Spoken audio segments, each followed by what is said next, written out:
So you've seen a few gold guides and you're thinking about getting involved in the game, but you're having an issue with the fact that a lot of these guides seem quite intimidating. They've got a lot of work you've got to put in before you can start making the gold back on them, or they're really complicated with a lot of numbers of steps, or maybe it's just because the guide itself is for a farm that's really boring and it's just monotonous and you don't fancy it. Well, with this series I'm hoping to find some really simple methods for you guys to be able to make some decent gold with minimal investment and not overly complicated techniques. So let's dive in. Now, one very simple way I'd like to mention before we begin about the ways that you can make gold is to subscribe to this channel, as not only will you be kept up to date with all of the gold guides that I'm bringing out, but also I'm currently doing a WoW token giveaway for one lucky subscriber, and that could be you. All you need to do is subscribe to the channel, leave a comment down below and like the video, and you have entered into the competition. So I decided the best place to start was with Mists of Pandaria Blacksmithing. Now, the reason this technique is so good is because it's got massive profit potential, but all you need in order to actually start doing this is a character with maxed out Mists of Pandaria Blacksmithing. Now, anyone who played during the time when we transitioned into having different skill point systems for the different expansions, if you had your skills maxed at the time, you will have maxed out for every previous expansion, including Mists of Pandaria. If not, it's not a difficult one to level up. I'm pretty sure you can do it just by making some ghost iron skeleton keys to open lockboxes, which then also have their own use as well. But it's really not a big barrier to entry. Now, there are things you can do beyond that to optimize this farm, and we will discuss them later, but for simply getting involved, that is all you actually need. A character with maxed out Mists of Pandaria Blacksmithing, and that is it, which is why this is going to be the first in the series. So what you're going to want to do in order to get in on this is you're going to want to go to the Isle of Thunder.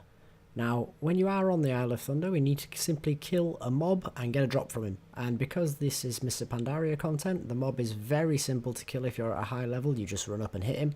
Failing that, if you are a bit of a lower level and you can't one-shot the mob, the only mechanics he really has is that he puts some stuff down on the floor. Don't stand in it. Easy as that. Kill the mob. Loot the drop. The drop, providing that you have the Mists of Pandaria maxed out blacksmithing, is going to give you a quest, which is just going to have you walk about 10 yards into the forge that is located nearby to the mob. When you do, you're going to go in, you're going to see a shiny book, and you're going to hand in your quests.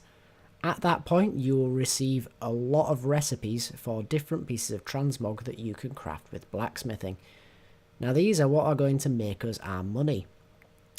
Now, the drawback with these is that they require some time commitment in real time, but not game time. So they're all made with lightning steel ingots, of which you can only craft one per day. The cost is cheap, it's just 10 ghost iron bars, but you can only make the one per day. And that is the reason why these items have value. So I'm going to throw these items up on the screen for you now, and you're going to see what I mean. So for relatively cheap crafting costs of only a few thousand gold on average for most servers, you can make these items that are selling for upwards of 60,000 incredibly easy, and you can make one a week, no problem. Now, if you want to make a bit more gold and the prices are appropriate on your realm, you can take these items that you are crafting and turn them into superior versions of themselves and sell them for a little bit more.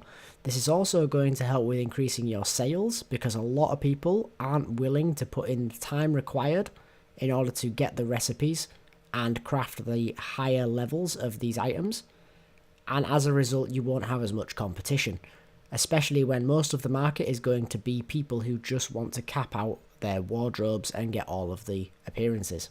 If you do decide that you want to do that and you want the recipes for the advanced versions of the weapons, it's really simple. All you do is you make the smaller weapon and it gives you the recipe for the next one in the line.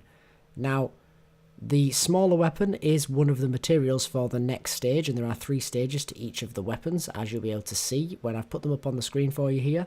It goes from left to right, so if you want to make a weapon that is in the middle of the screen, you need to craft the one on the left. If you want to make the one on the right of the screen, you need to craft the one in the middle. Now, at that point, you can just do that. Job done, you've made yourself a hefty profit.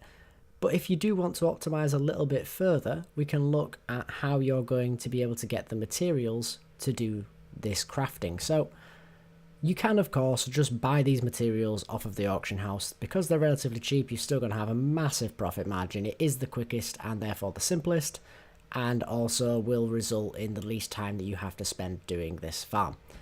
If you do want to get the materials for yourself, they basically boil down to two main materials to be farmed.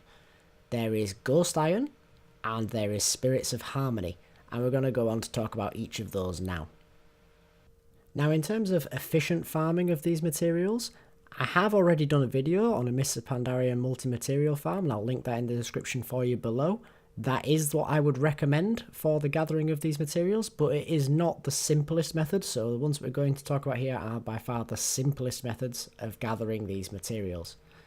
So first up, we've got Ghost Iron Ore. Now, Ghost Iron Ore is abundant in every region in Mr. Pandaria, so all you're going to want to do is you're going to want to get a character that has mining, preferably a druid for its instant flight form, and go out and mine this ore. You can optimize your mining of the ore by using add-ons such as Gathermate 2 and Roots that I've made videos on previously, and this will increase your efficiency when farming the Ghost Iron. Now, as for the Spirits of Harmony, there has been a change in patch 8.1.5 in that they have introduced a new round of pets for the Raiding with Leashes achievement. Now, these pets drop in the 3 original raids from Mr. Pandaria content on any difficulty, and as a result it's made one of the most efficient ways of getting Spirits of Harmony also have a lot of extra value, as you can get these pets if you do it by this method. So what I like to do is I like to farm my Spirits of Harmony in the Look for Raid versions of all of the Mists of Pandaria raids. Now, practically every boss in these raids has the chance to drop a pet, and all of the bosses and all of the trash in these raids can all drop you Motes of Harmony. Some more than others, and again, if you want to be efficient, please check out my Mr. Pandaria video as it has the efficiency side of things, but for simplicity, if you went to the NPC that I've shown on screen here and just work your way down this full list of Look for Raids that are all very easily soloable, as you can see, because I'm showing you a character that is not max level doing them with ease, you will get everything you need to do this craft. Now, if you have decided that you're taking this route and you're gathering these materials for yourself, you are going to have to convert some of your Ghost Iron bars and your Spirits of Harmony into living steel. Now, for this you are going to need an alchemist, and preferably for efficiency's sake you would want it to be a transmute master, but you can transmute as much Ghost Iron into Trillium as you please, and then if you use Spirits of Harmony you can also transmute the Trillium into living steel. Otherwise you can transmute just Trillium into living steel, but it does have a cooldown of 1 per day, and also Trillium tends to be more expensive than the Spirits, so it's not the way I'd recommend doing it. Once you've done that, however, you are good to go. You have got everything you need. You've got your Spirits, you've got your living steels, and you've got your Ghost Iron, which is the materials you need to do these crafts. So now it's as easy as making your lightning steel ingot once a day using these materials, and when you've got enough, just craft a weapon and sell it. The last point I want to make before I leave you guys is that the lightning steel ingots can be crafted at any anvil. However, when it comes to crafting your weapon, you will need to return to the Lightning Forge on the Isle of Thunder, as I showed you at the start where you handed the quest in. But other than that, guys, just feel free to gather as much materials as you want, keep them stocked up, load onto an alt once a day, just craft your ingot, get your weapon, put it up, easy as that. I hope you enjoyed the video, guys. If you did, please consider liking or subscribing to the channel, ideally, that would be fantastic. If you have any questions for me, feel free to leave them down in the comment section below, and I hope to see you in the next one. See ya.